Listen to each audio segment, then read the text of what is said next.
Frenchie and Sherry's old boss is called Little Nina, not Little Ninja. I made a little bit of a mistake there, but I corrected it now. So when you hear me say Little Ninja, I meant Little Nina. But yeah, guys, enjoy the video. Hey everybody, it's Zach. Welcome back to the Heroverse. And guys, I just got done with episode 3 of season 3 of The Boys called Barbary Coast. What a crazy episode. I would say this might have been the most, like, cringiest episode, but also most, like, information we've gotten episode, and pretty much the most holy shit episode at the same time, because, you know, we get a lot of shit going on in this episode. You know, we start off this episode 17 years ago with Donna, which is Annie's mom, and, you know, she's at her pageant, and pretty much she's being, you know, I guess her side hurts, and she's pretty much being forced to do a dance routine for the pageants that she used to do that she just hated. But, you know, she just stuck it all out because she knew that was going to get her into, you know, eventually into, like, one of the super teams. And, you know, at the end of her routine, you can tell she's just super angry, and she literally, like, you know, she literally makes her hand into a fist behind her back, and you can just tell she's so angry, but she's fighting through the, like, she's fighting through the pain. She's fighting through her anger. And you know, it's crazy because that literally, they didn't just show us that for no reason. That comes back again in this episode. And at this point, we have, you know, we have Huey back with Butcher. And and right now, as of right now, that they have to go see Valerie because they're going to be moving Ryan to a different location. But they also know that, you know, they found out from, you know, Crimson Countess that Valerie was involved in a mission that they did in Nicaragua back in the day, that, you know, and, you know, if anybody would know really what happened to Soldier Boy, you know, she probably would know because she was kind of the head of the mission that was in Nicaragua, which, you know, and we end up finding out when, you know, Butcher goes to see Valerie, not only to move Ryan, but the main point of him going is to talk to Valerie on what the hell, you know, happened to Soldier Boy, what really happened to Soldier Boy, and how could you not tell us that you were involved in Nicaragua, you know, with the Payback team. They're called, you know, the Payback team. And of course, Soldier Boy is their leader, along with, you know, Crimson Countess, along with, you know, Gunpowder and some other people. One other group of people are called the Twins or something. And then you have this one dude that has can fly with wings. I forget their names, but, you know, and along with some other dude that I guess, you know, is like very smart or something. I have no clue. But, you know, she, you know, tells Butcher, well, one, I didn't even know that they were even really going to show up. They kind of just, you know, intervened in our mission of us being in Nicaragua. And, you know, this, you know, and also Stan Edgar was there and pretty much, you know, said that he's trying to get Soups. This is like the first line of getting Soups into the military, and this is kind of like a test run. Pretty much, you know, and that test run that they had got Valerie's team killed. And pretty much, you know, the one scene that really made me sad was when we actually got to see Black Noir without his mask. And, you know, I guess this was around the time where, you know, there was still, you know, racism going on in the world, from what I can understand by what, you know, what they were showing in this episode about you know, him talking to, you know, Black Noir, talking to, you know, Stan Edgar, saying, I don't want to wear this mask anymore. I just want to be, you know, just be Black Noir without having my mask on. And he's like, you know, and then of course Stan Edgar's like, okay, well, you need to have this ninja persona, because, you know, if you go in somewhere without, you know, your mask on or whatever, they might not like you or something like that. Or he said some shit like that, which really made me upset. And it really shows how Stan Edgar is so cold-hearted, that he just doesn't even give a shit, and he only cares about what's popular in the times of the world, and, you know, and what people will like and what trends are going on. He doesn't really care about anybody's feelings. He doesn't really care about right and wrong. He just cares about making money, and he cares about getting Soups into the military.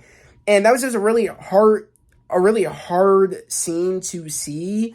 And just to see his reaction of, like, you know, like, he's being, like, he wants to do good. He wants to be a part of a team, but, like, the fact that he's being told that he has to be, you know, wear this mask just of the color of his skin was very, very tough for me to hear and watch. And that one scene where, you know, like, that one scene where, like, they're, you know, they're blowing up the campsite, you know, Valerie's campsite, and they're killing Valerie's teams all because of stupid, you know, what is it, they're called the Payback team, like, were just, like, not being smart and pretty much got Valerie's team killed just by interfering. that was really hard to see, Black Noir's face all burned and melted, and, and pretty much, and seeing, like his brain, and, you know what I mean? Like, like he got brutally, like, burned from that, from that missile coming in, because, literally it got, just missiles shot in because they knew that Valerie's team's location. And that was just really hard to see that moment. And that's when Valerie swore to take down Vought at that moment, because that was the start of Vought. That was Vought's first team.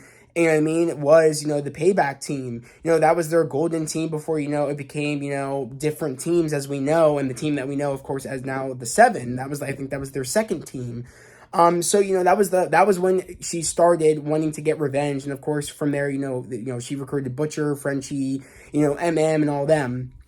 So, she's explaining that story saying, I got these many of my men killed because of, and that, like, because of, the payback team in Vought, and that's why I swore to take down Vought. And he's like, Butcher's like, wasn't even listening to any of that stuff. He just listened to the fact, oh, well, Crimea River or whatever, but that's not what I wanted to hear.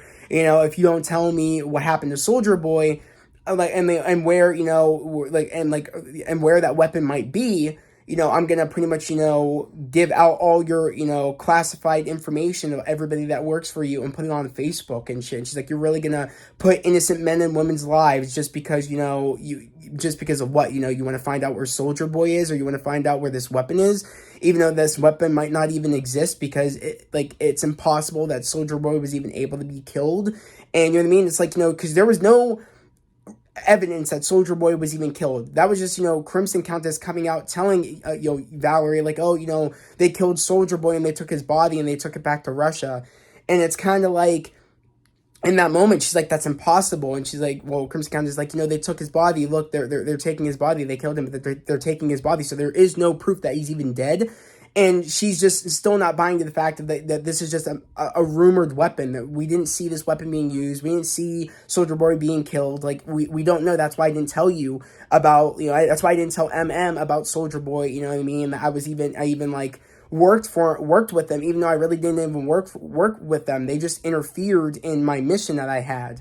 And, MM takes that personally. He's like, he says, how could you not tell me that you, were, in a way working with Soldier Boy and all this information, because you knew that, he killed my family. And I was correct. I mean, I kind of either assumed that how personal it was, that he most likely killed MM's family, but he did say in this episode, Soldier Boy killed his family. So this is really personal. It's been personal for MM to find Soldier Boy. That's something he's been always wanting to find. That's someone he's always been wanting to find, is Soldier Boy, because of the death of his family, and he's taking it really personal, as he should. Like, he's had this urge to find him. He's made it his lifelong mission to find him, and he's not buying that Soldier Boy is probably dead, because he's been unkillable until so-called this weapon, that they mentioned about, he got killed by this weapon that's able to kill the strongest soups and stuff. And again, Soldier Boy is stronger than Homelander.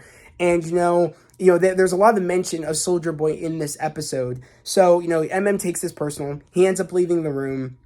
And at this point, Butcher is, he just says, the fact that you knew about this weapon and you didn't tell me even when you recruited me, even though that could have saved Becca, me taking out, Homelander a lot sooner, and it could have saved everybody a lot of, it could have saved a lot of people's lives, of the people that Homelander terrorized and stuff, if you would have just told me about this weapon. And, it could have saved, Becca. And for that, I could never forgive you for that. And of course she said it was never about, you trying to, save Becca. It was never been, or like, it was never for like you caring about Ryan or whatever. You just always want to, put out hate into the world like your father. You are like your father, even though she said in the previous episode that, he's not like, his father, and he's changed a lot ever since, he's been working with Huey and working for, Victoria Newman. By, of course, working for Huey, which again, Huey works for Victoria Newman. But as we know, Huey's not really working with Victoria Newman anymore. He's back working with Butcher, because he knows that there's only, Butcher's way is the only way to take down Vought the right way, because he thought the right way was him working with Victoria to take down Vought, but it turns out she's been working for Vought all this time, being, of course, Stan Edgar's adoptive daughter. So that's just a lot of crazy stuff that, I never thought I'd see Huey wanting to work with Butcher again, and really thinking that the only way to take down Vought is Butcher's way, especially since he's been against Butcher's way for the past 2 seasons. So seeing pretty much Huey turning essentially into Butcher, even though, there's been like, and there's been, talks of, how like Huey is this one bright light and, in Annie's world of someone that, is so pure and so wanting to do the right thing. And, and Butcher's, and, remember Butcher and Annie both said, he's too good for the both of us. Technically, it's like Huey is turning into Butcher, and Annie sees that. And the moment she really sees that is the moment where, like, Annie calls Huey and says, Homelander's lost it. He, like, I threatened him. If he wouldn't let me, do what I need to do, on it was called like America, it was kind of like American Idol, but it's like American Heroes or whatever. And I guess it's like a type of American Idol, like voting on and off show, like, oh, you're voted to the next round to become the new member of the Seven. And, they have 3 members, and she wanted to pick somebody else. She didn't want to, like, one of the members, of course, is her ex-boyfriend, Supersonic. She told Supersonic, look, you don't want to be a part of the Seven. This is all, like, a fake persona that everybody's putting on. Homelander is a monster. He's hurt people. He's killed people. He's a monster. Vought is just, is a joke. There's a lot of things wrong with Vought, and you don't want to be a part of this. It's all bad. You just don't want to be, you could be putting your family at danger. Just, I don't want you to be hurt. Just, drop out of the race to become the next new member of the Seven, and drop out of American Heroes or whatever. I think that's what it was called or something, or America's Got Hero or some shit. But, like, again, that's who Homelander wanted. Homelander wanted Supersonic, but she didn't want Supersonic because she didn't want someone that she used to love being put in harm's way. And, she threatens him saying, Stan Edgar put me in charge.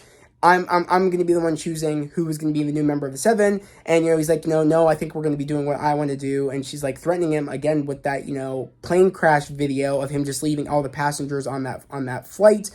And, and pretty much left them all to their doom to die. And again, she threatens him with it, but he just does not care. Again, he opens a whirlwind of craziness when he gave out that speech of just him not holding back anymore, him saying that, Vought is a sham. He's done apologizing for him, being who he is, and he's done apologizing, because he's not like everybody else. He's better than everybody else. He is a god and all that stuff. Like, everybody is all the crazies are just, rooting for him. So at this point, he's totally embracing the fact that they love the real him, all these crazy people. And, he just does not care anymore. He realizes that there is a percentage of people that are crazy that love him, and he's okay with it. He's like, okay, like, I don't care. Give that footage away. Yeah, I might make, the people that, some of the people that still like me, after my speech, not like me anymore, but I don't care anymore. Like, I'm down with, burning the world down. Of course, I'll burn down New York. I'll burn down Maeve's small town. I'll burn down your small town. I'll burn down the whole entire world. I'm totally fine. Or hurt that I'm not being loved anymore, but, like, I'm totally okay being the villain. And it's like, he just is fully just, bad shit now. He just does not give an F anymore. And before, he could be threatened with, people not liking him anymore and the truth getting out, but he just does not care anymore. And the moment I really saw that was the moment that he pretty much forces, the other member that he also wants, into the Seven is, again, who is it? The Deep.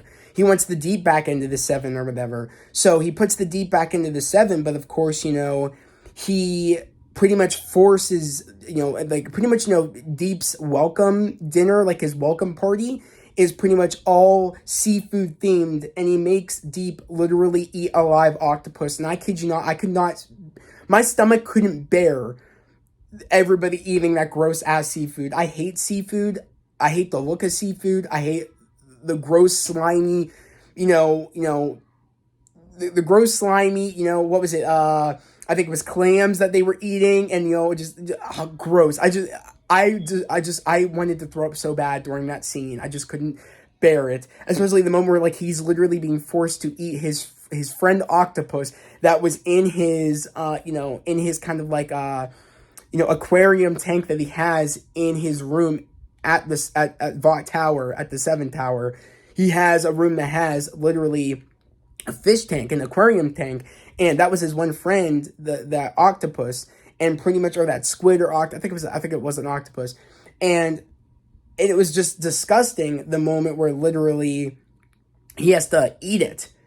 And and the gross, really gross part also was the one part before he goes to his welcome dinner back into the Seven, and he's being forced to eat all that seafood, and his wife, which I forget her name, but Cassandra is her name, but his wife is so rude, so crazy, just as crazy as he is.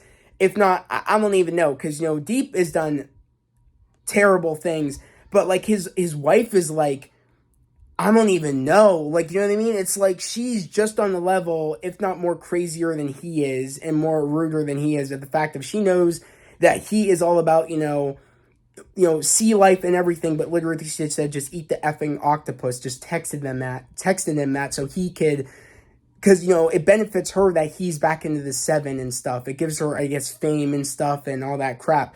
So that was really messed up, that, he's just in an abusive marriage, it seems like, and he and she just didn't have his back and pretty much said, just eat the effing octopus. And he literally, the moment when he crunched down and all that ink was coming out of the octopus, I was like, oh my god, I was like, ew, gross. I just could not take that scene. And again, the previous scene before that, when he's of course having sex with his wife, and the moment where the octopus is on the window, and of course he's not even being pleasured by the fact of his wife, but being pleasured by the fact of the octopus on the damn glass. And I was like, oh my god. I was just like, Jesus. I'm like, Deep, man. Like, oh my god. It's just so weird what Deep's got going on with him, doing stuff to sea life and shit. I just like, oh god. But, just, I don't know. That was just a really hard scene for me to see. The whole seafood scene, it was just disgusting. On top of him, with the whole octopus on the window and him getting pleasure by the octopus spreading out its tentacles on the window. I was just like, oh my god, that's just disgusting. But, I just cannot just also believe this episode on the top of the fact of, well, that's all going on. And of course, Butcher and Kimiko and of course, Huey and MM all go to see Valerie and to get information on Soldier Boy. Frenchie is busy because he said, oh, I can't go. I have to go do something. So he's meeting up with his old girlfriend, Sherry. And, and apparently he, Sherry, I guess, she's on the run now from her old boss. I guess from her and Frenchie's old boss, which her and Frenchie's old boss her name is called, I think it was called Little Ninja, if I'm correct. And, Little Ninja is, Frenchie and, and Sherry's old boss. And I guess she stole drugs from Little Ninja and pretty much, needed a passport to get out of, get out of, I don't even know where really, I guess get out of the U.S. and go somewhere or something just to get away, because this girl, I guess, is just, she's if her and, Frenchie's old boss, I guess, literally, murders people if, even if something goes wrong. I guess she said that, somebody took the drugs from Sherry, they robbed her, but apparently it wasn't that she took the drugs, I guess, and she lied to Frenchie. And pretty much, he's like, oh, I don't know where she is, and again, you're gonna let me leave this place because I don't work for you anymore, and I went out of this, just leave me out of this. I don't know where she went, leave me alone. Even though Frenchie did give Sherry the passport to get out of there so she wouldn't be killed by, again, their old boss, Little Ninja. So, I don't know, and when he went back to go talk to Butcher about, I was called upon by my old boss or whatever because, there was stuff that went on with, Sherry and stuff like that. Or I guess he didn't explain that, but he's like, Little Ninja called me in or whatever. And he's like, oh, really? Well, set up a meeting with her, set up I think set up a meeting with her or a talk with her because because we're going to be going to Russia and all that, because they need to find out where the weapon is that killed Soldier Boy, and if they're going to find it, then they're going to find it behind the Iron Gates or whatever, which is, again, in Russia. So I'm excited to see the next episode, which I'm assuming then they're going to be going to Russia, and then they're going to be running into, again, they're going to run into, they might find the weapon, but they also might run into Soldier Boy. And of course, that will probably be the first introduction to Jensen Ackles, Soldier Boy. So I'm excited to see how good Jensen Ackles does as Soldier Boy. Apparently, the people that saw the episode said that, they saw the first couple of episodes, said that Jensen Ackles does an amazing job as Soldier Boy, and I cannot wait to see how good he does in this role. Besides the fact of, we did see, a minor couple of parts, of course, back in the flashback of Valerie in the first, time that the Payback Squad was out and about, like their first, test run, about like to even see if they could even be put into the military and be put in work for the military. So we did see a little bit of Jensen Ackles, which for what I saw, he did really great. I mean, we didn't get a lot of talking from him, but I'm excited to see more of him, especially since it's going to be like a man at a time situation, because it seems like, he's like kind of like in this, from what we saw from the trailers, it kind of looks like he's in this, this kind of like either like a frozen unit or something, or he kind of looks like he's in some like cryo chamber. So I'm excited to see like how he adapts to the new world. Because again, apparently he's in the comic books, he's a hell of a lot worse than Homelander. So I'm excited to see that introduction to, him maybe being pissed that, they have a new, like, American golden boy, which is Homelander. So I'm excited to see that a lot, especially because, he's probably going to be like, how could they choose someone that dated a Nazi or whatever? How could they, how could they, how could they choose a new American boy after everything I did for them, since I was the first, American boy that, America had. And how could they have choose someone that, ended up dating a Nazi and stuff? I feel like, he'll totally say something like that, and it'll be a hell of a lot worse than Homelander. But mind you, Homelander has no boundaries now. Like, he does not care. I feel like he'll just kill anybody now, like, because he said he could do anything he wants now. He said, everybody effing loves me, I could do anything I want now. So I feel like there's going to be a fight between Soldier Boy and also Homelander, on top of, it seems like Billy's, it seems like Butcher's powers aren't going away. It seems like, even though it said 24 hours, it's been longer than 24 hours and his powers are still there. So it makes me wonder, since it was kind of like a test drug, I wonder if it actually gave Butcher permanent powers, honestly. I'm wondering. Even though it was a test drug and they claimed it was 24 hours, again, it was just a test drug. They weren't even sure if it was even like, they weren't even sure about all the stuff. Like, they were still working out the kinks. They weren't even sure if it was going to kill people or not when they took it.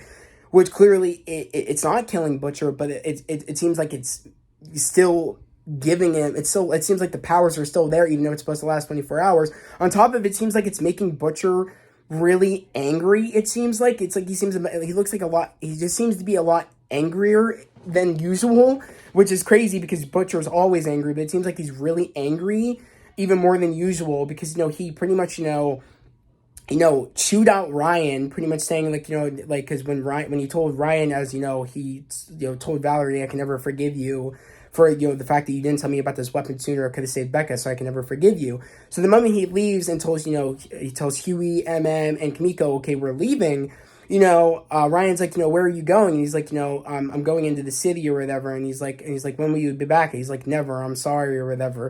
And he's like, you promised me, you would look after me. He's like, maybe didn't you think that, I can't look at you anymore because of what you did to my Becca? And that was a really hard scene to see, of because he previously in the last season, like the last episode, he told Ryan that it wasn't his fault and that he would always look after him, because he promised, Becca told Butcher the promise that, he would take care of Ryan. And it's like, he broke that promise. He broke in a way, he went back on him saying that, that it wasn't Ryan's fault what happened to Becca, but he said, he pretty much told Ryan that it was his fault, and pretty much Ryan in this moment thinks that he lied about that, saying it wasn't his fault, and pretty much he thinks that it is his fault. And in the moments leading up to before that, Ryan could sense that, he could smell that, Butcher's blood smelled weird, and also could tell that, Butcher just is acting different and stuff, because, he kind of has an understanding that he thought something was wrong with Butcher, he had some illness or something, just because, by the way, his blood smelled and the way he was acting and stuff. So that was just a really hard scene. In the moment that he ripped off the necklace that Becca, I think Butcher put around, Ryan, pretty much to say that, you'll always have your mother, close to you. that was a really hard scene to see him rip it off and throw it on the ground, and pretty much, him use his laser vision and say, "I hate you." And he looked a lot like Homelander in that moment. Like, he did, that little kid. Ryan looked like Homelander when he had his laser vision on and he said, "I hate you." It's like, you're just asking for Ryan to turn into Homelander. Like, he doesn't need somebody, to tell him, what I mean? He doesn't, like, him being alone. I understand Valerie is there with him, but it's different. You know what I mean? Valerie is just there to look after him, and you might just think, okay, like, she's assigned to look after me, and all these soldiers are assigned to look after me, so, like, Homelander won't find me, but it's like, I can't help feeling that they're here to, like, also make sure I don't leave because they're afraid I might hurt somebody. I feel like Ryan feels that way, and, he needs a father figure. He needs Butcher, and the fact that Butcher just feels like he's not worthy, as we've been seeing in these first two episodes, and even into this episode, he feels like he's not worthy of having a happy life after the death of Becca and just everything that's been going on in his life. He feels like he's just, he's too far gone. He feels like he can just never have, a life, a family, and he just doesn't deserve happiness, when that's just not the case. Ryan deserves a father, and Butcher is worthy of being that father. But I feel like he'll realize that maybe at the end of the season. Who knows? Because I don't know how the season will end, because there's a lot of things that I feel like that can happen. I feel like one of my theories is I feel like MM could die because him just really wanting to take out Soldier Boy again because of the death because of Soldier Boy killing his family. I feel like also is there a chance that maybe, will Homelander get Ryan back again? Who knows? There's just a lot of things going on right now, or you know what I mean? So I'm just excited to know what's going to happen the rest of the season. On top of, the really sad part that I really hated the most was the moment where again, Annie calls Huey to tell Huey, okay, like, Homelander's lost his mind, and he's like, she says, where are you? He's like, no, I'm with Butcher again. His way is the only way to deal with this, and she's like, I know I sound like Butcher, because she's like, who you sound like, and he's like, yeah, I know Butcher, I know I sound like him, but it's true. Like, I feel like his plan's the only plan and the only way to deal with Vought and and Valor and Victoria, and also Stan Edgar and all them. I feel like he's the only person that can actually take them out. Like, there's only one way to take down Vought, and it's Butcher's way. And even though, again, Huey, it shows how much Huey's changing as a character, because that was the last straw for Huey, about him finding out that that Victoria Newman wasn't actually Victoria Newman, is actually Nadia, and is actually the adopted daughter of Stan Edgar, and that she's working with Stan Edgar. That was the last straw for Huey to go to Butcher and think Butcher's ways are the only way to take down Vought. And you could totally see how Annie's looking at Huey differently, especially after Huey just said, like, because Annie's like, what am I supposed to, like, what should I do here? And and she's like, he says to Annie, like, but there's a chance that there's a weapon that can that can kill Homelander, and she's like, are you sure? Like, how long do you think it will take to to find this weapon? And he's like, and he's like, doesn't even respond. And at this moment, and he's like, you don't even know how long it'll be. So what are you trying to say? Like I have to stay here? You know what I mean? God knows how long, and I have to put my life at risk and stuff. And he's like, oh, yes, you do. And at that moment, it's like he just doesn't care whose lives are put at risk right now. Huey, he just doesn't care. He's turning into Butcher. How Butcher doesn't care who he puts in jeopardy as long as things get done, you know what I mean, his way. So it's like Huey is turning into Butcher, and the fact that he just isn't caring at the fact that Annie is there, you know what I mean, and that and that pretty much Annie is going to be the one that's trying to keep tabs on Homelander, when she's already put in danger enough at the fact of, like, him not caring about the threat that Maeve and Annie put against him about the plane video. It's like that was the last straw that Annie wanted to get out of there, saying there's nothing holding Homelander back now. I could get killed, but Huey's like, you have to stay there because we have to find this weapon. I need you to keep tabs on him so he doesn't interfere. So he doesn't interfere before we can get this weapon to kill him. But again, it's putting Annie at risk, but just he's not caring, and that's what makes me worried that she's gonna fall back. She's gonna break up with Huey and maybe fall out of love with Huey and want to go date, her old flame Supersonic, because Supersonic said to, Annie, after that phone call, I just can't leave you here. No, regardless of who I'm going to be putting in danger, you were there when I was at my all time low of me, relapsing, and you know what I mean, and being and doing drugs and stuff. You were there when my family wasn't and Vought wasn't. So, I'm going to be there for you. I can't just leave you here knowing that, you're put in danger. You know what I mean? So it's like, that is how Huey used to be. Huey used to be the person that says, I can't, like, you need to get out of there. I can't just leave you alone. You know what I mean? And would put his life on the line for Annie. But it's like he's turning into Butcher after the whole him finding out that Victoria Newman's not Victoria Newman and it is Nadia. And so it's like he is turning into Butcher, and again, Annie is seeing that. And I feel like it makes me worried on how far is Huey gonna go, where Butcher's gonna realize, oh my god, like, you are turning into me, and oh my god, like, look what I turned you into.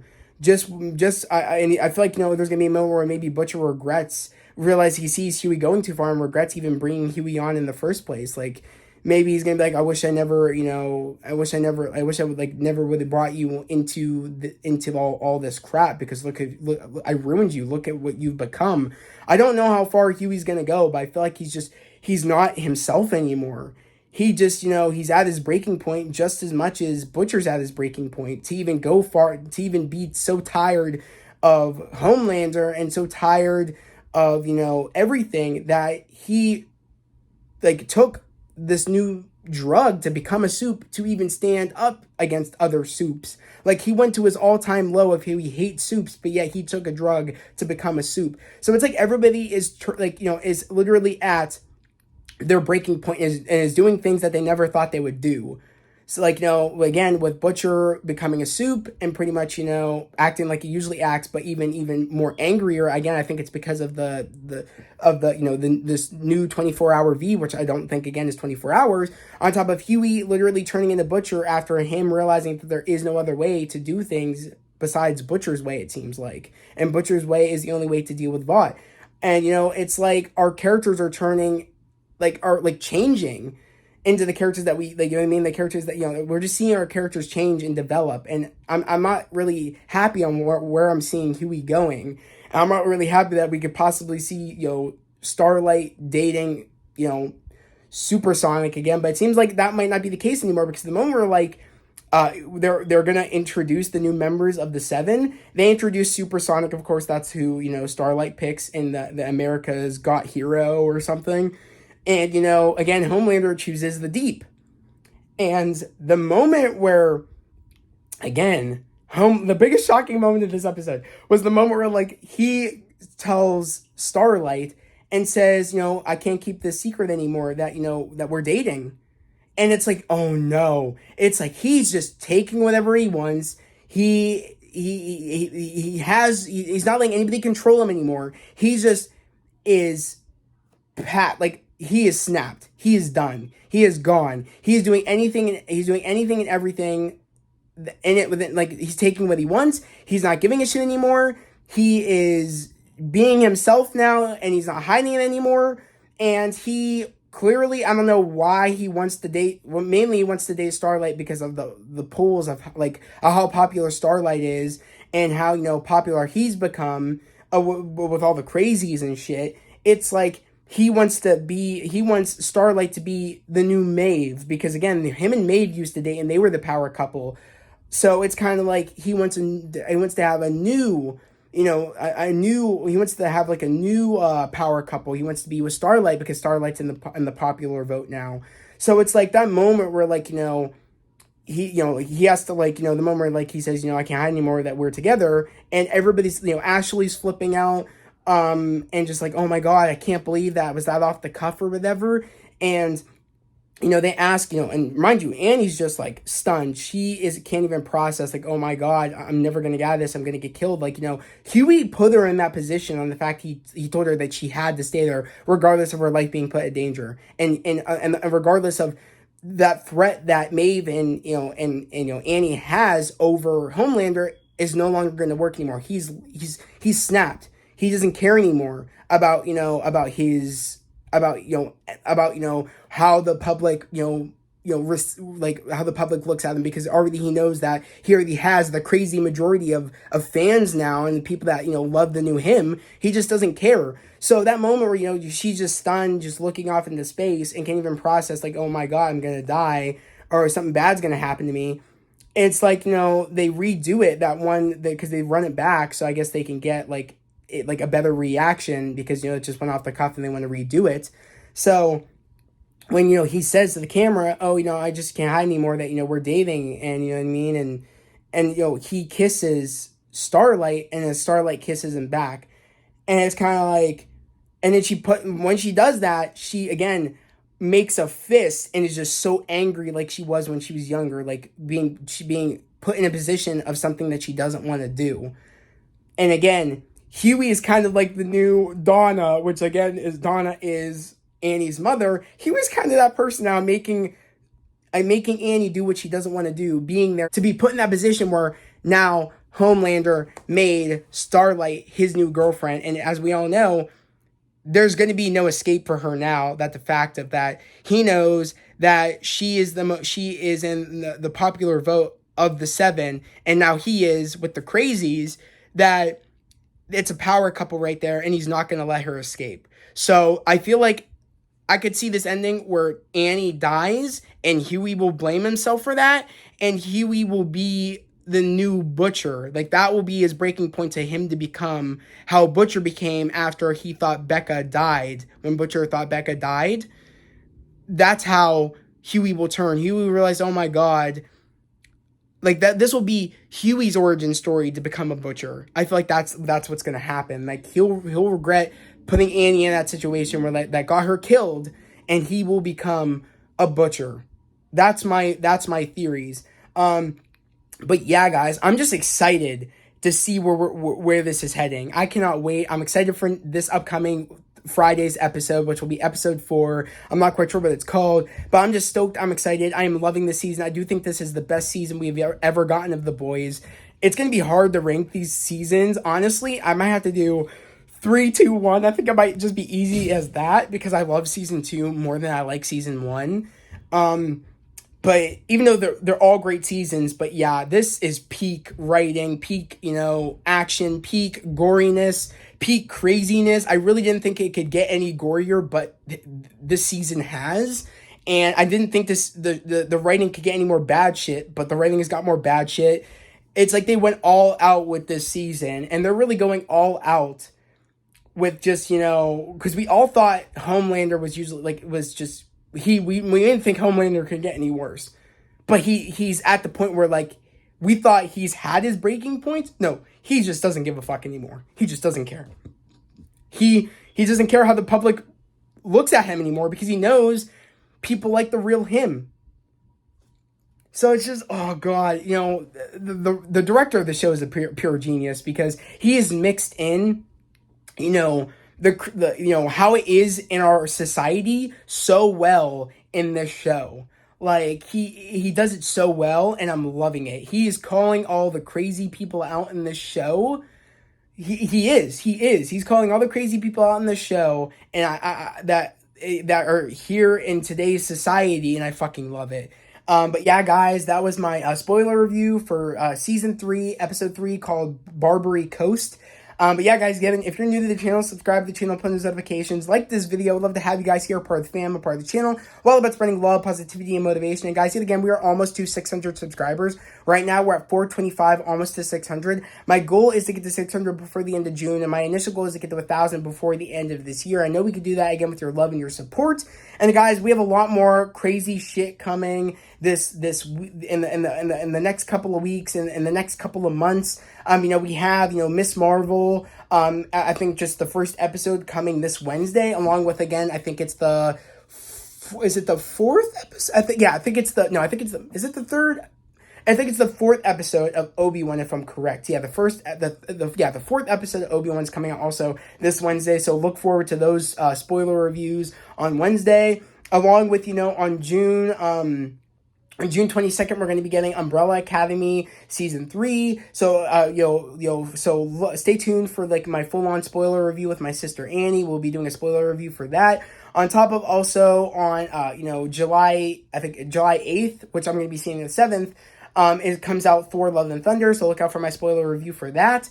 We just have a lot of stuff coming, guys. If you guys are interested in any of that, again, subscribe to the channel, put in notifications, and like this video because you guys are not going to want to miss all that content coming up. And I would just love, again, if you thumbs up this video, turn on the notification bell, because that all helps with the YouTube algorithm, and I would just really, really appreciate it. But guys, that was the video. I hope everybody has a great day, a safe day, and I'll see you guys next Friday for episode 4 of The Boys. Peace.